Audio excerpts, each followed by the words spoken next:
Bienvenue dans ce deuxième épisode de la série Retour au pays.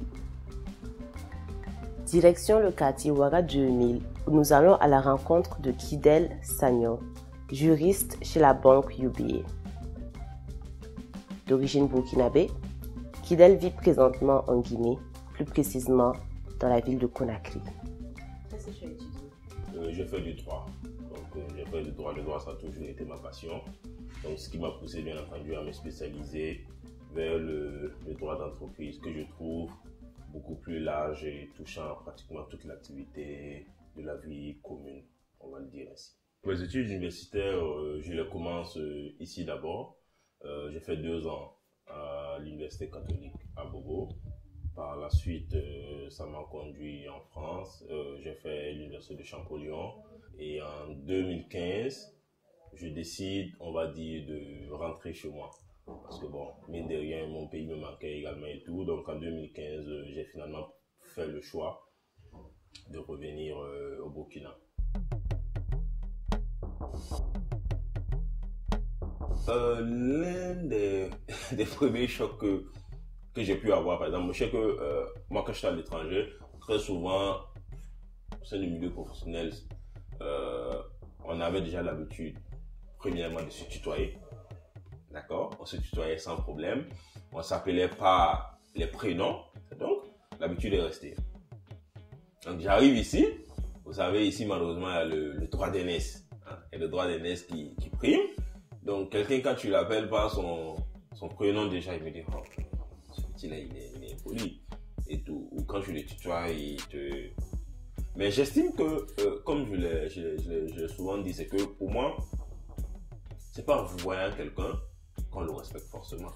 Parce que je peux très bien te vous voyer, et derrière, à travers mon comportement, les actes que je pose, mais tu verras clairement un manque de respect considérable. Voilà, mais je peux très bien te tutoyer, mais tu verras la considération vraiment dans ma façon d'agir. En Afrique ici, l'aîné a malheureusement souvent raison sur absolument tout. Donc, et il estime que le Benjamin doit lui vouer plutôt, on va dire, un respect ultime. Donc, ça, ce sont nos réalités. On essaie de faire avec, d'accord? On essaie de faire comprendre aux aînés que bon, c'est le milieu professionnel quand même. Je pense que à compétence égale, certes, tu peux certes avoir plus d'expérience que moi, mais je pense que c'est parce que je suis compétent que je suis là. Les moments de doute, oui. Au début, franchement, ça n'a pas manqué. Ça n'a pas manqué. Voilà, j'ai fait pratiquement presque 1 an avant réellement de pouvoir décrocher mon premier contrat au département conformité. Donc, il faut avoir la foi, la patience. Et durant cette période-là, j'avoue que ma foi, comme je le dis, quand tu es dos au mur, la religion peut être salvatrice, si je peux le dire ainsi. D'accord? Donc, je me suis beaucoup réfugié dans ma religion. Il y a plein de choses que j'ai arrêtées. J'ai commencé réellement à prier et tout. Et bizarrement, j'ai senti que les choses ont commencé à s'améliorer au fur et à mesure. Il ne faut pas être hautain. C'est hyper important. D'accord? Faut pas être hautain et penser que oui, quand je rentre, toutes les portes me seront ouvertes et dès que j'arrive seulement, allez hop, je dépose mon CV, c'est comme une lettre à la poste. Ça peut se passer comme ça, hein? D'accord? Mais moi, j'aime bien discuter avec plein de gens, et pour avoir discuté avec beaucoup, même ceux qui sont rentrés avec, on va dire, une expérience, qui sont rentrés peut-être après moi, ça veut dire qu'ils sont restés à l'étranger, qui ont eu un peu plus d'expérience que moi, quand ils sont rentrés, ils ont fait minimum 3 à 6 mois avant d'avoir quelque chose. Ça, c'est une réalité. Ensuite, l'un des paramètres aussi à prendre en compte, c'est que tu vis en France, tu as peut-être, je sais pas moi, un salaire de plus de 2000 euros. D'accord? Tu ne reviens pas au Burkina et puis tu demandes facilement de te payer à, je sais pas moi, 2 millions de francs CFA ou 3 millions de francs CFA. il faut te réadapter à la réalité, on va dire, du terrain. D'accord? Comme les militaires le disent, c'est le terrain qui commande la manœuvre. Donc, tu reviens chez toi, tu dois prendre le temps de faire une étude de marché pour savoir, ah, telle personne avec tel nombre d'expérience dans tel domaine, à peu près et tout nous coûte combien? D'accord? Moi, je connais des gens qui sont venus, ils avaient des idées exponentielles, là. Ils pensaient qu'ils allaient rentrer et toucher des millions et des millions. Mais quand ils ont fait leurs entretiens et tout, mais après on leur a dit, mais parce qu'ils ont eu des retours, on leur a dit, mais chef, c'est pas possible. Personne ne va te payer à ce prix-là. Même le DG n'a pas ce salaire-là. Qu'est-ce que toi tu veux? Il faut vraiment connaître son milieu.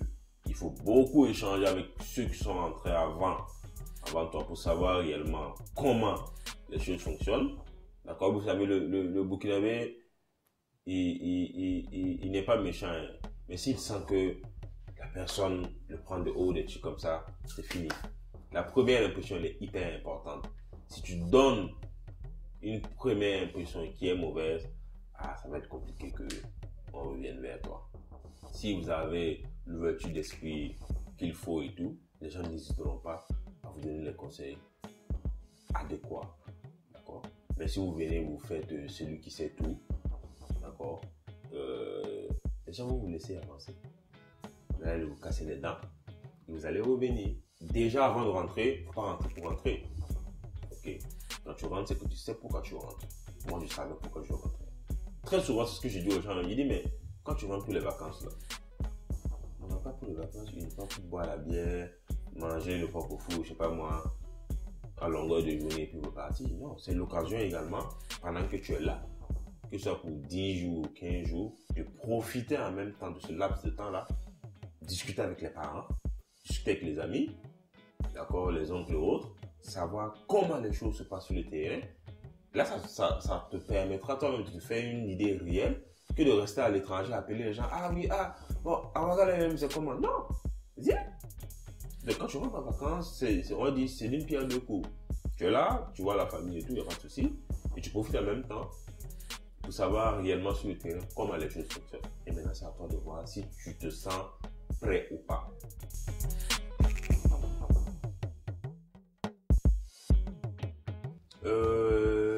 Bon, après ça dépend des domaines, ça dépend des réalités.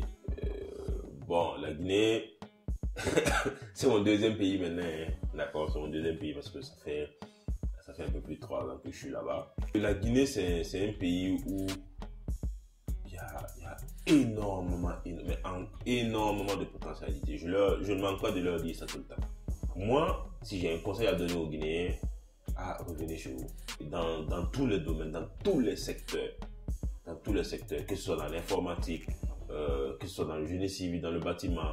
Et je sais que là-bas, ils ont mis en place même un fichier, en fait, où par exemple, c'est une sorte de cloud, si on peut le dire ici, où ils veulent en fait essayer de répertorier toutes les compétences dans tous les domaines possibles. Ce qui fait que demain, par exemple, si moi j'ai besoin, je sais pas moi, d'un spécialiste en quoi, dans un secteur très pointu et tout, il me suffit juste d'aller checker dans la base de données, je vérifie rapidement et je pourrais ressortir le CV de quelqu'un. Ça, ils sont en train de vouloir mettre ça en place. Et ça, c'est hyper important. Si tu as réellement des gens qui ont envie de travailler, qui veulent se battre pour que les choses avancent et tout, forcément ton pays va décoller. Donc, ils sont vraiment en train d'aller vers ça parce qu'ils ont remarqué qu'aujourd'hui, par exemple, il y a énormément de Guinéens un peu partout qui sont extrêmement compétents, d'accord? Et l'avantage d'avoir ça, c'est que tu sais que, oui, il y a tel Guinéen qui est au Canada, il y a tel Guinéen qui est en France, il y a tel Guinéen qui est aux États-Unis, qui est excellent à tel poste, mais pourquoi il ne revient pas? Même moi, par exemple, pour revenir au cas du Burkina, j'ai été choqué, par exemple, quand je suis allé à Dakar et tout, mais quand tu rentres à la BCEAO est remplie de Burkinabés. Et pas que la BCEAO. Il y a énormément d'institutions comme ça où les Burkinabés performent. Même quand je prends le cas de la France, parce que ma première ville où j'étais à Albi, c'était pas loin de Toulouse et tout. À Toulouse, il y a le siège Airbus, mais le Burkina a Airbus. Oui. Ils sont ingénieurs. Oui. Les autres pays font réellement, on va dire, ils font de la promotion de leurs ressources humaines. Il faut que nous également on y songe. Voilà. On a des personnes extrêmement compétentes dans plein de domaines, dans pratiquement tous les pays du monde. Hein. Mais il faut qu'on arrive à capter tous ces gens-là. Il faut qu'on ait réellement une base solide où on sait que oui, demain, si j'ai besoin d'un Burkinabé pour ça, ben, je peux faire appel à ce Burkinabé-là. Maintenant, pour revenir au cas du Burkina, qui est mon pays, bien entendu, c'est vrai que la situation sécuritaire, ça fait peur, mais comme j'aime le dire, c'est pas quelqu'un qui va développer ton pays à ta place. D'accord, moi, ça reste on va dire, ma ligne de conduite. D'accord, j'estime que peu importe les difficultés autres qu'il y a, mon pays reste mon pays. Donc, faut pas qu'on s'asseye et qu'on pense que c'est uniquement X, Y ou Z qui doivent apporter des solutions pour développer ce pays-là. Non. C'est facile, tu vas pas rester à l'extérieur et ta famille est ici. Tes parents sont ici. Et éventuellement, peut-être tes frères et soeurs sont ici. Ok? Donc, si tes parents sont ici, à partir du moment où toute ta famille est ici, ben, toi tu t'assois là-bas, tu dis oui, au pays c'est chaud. Au pays c'est chaud. Mais ta famille réside ici, ta famille est ici là. Donc, tu veux que qui prenne soin de ta famille? Moi, c'est comme ça que je fonctionne.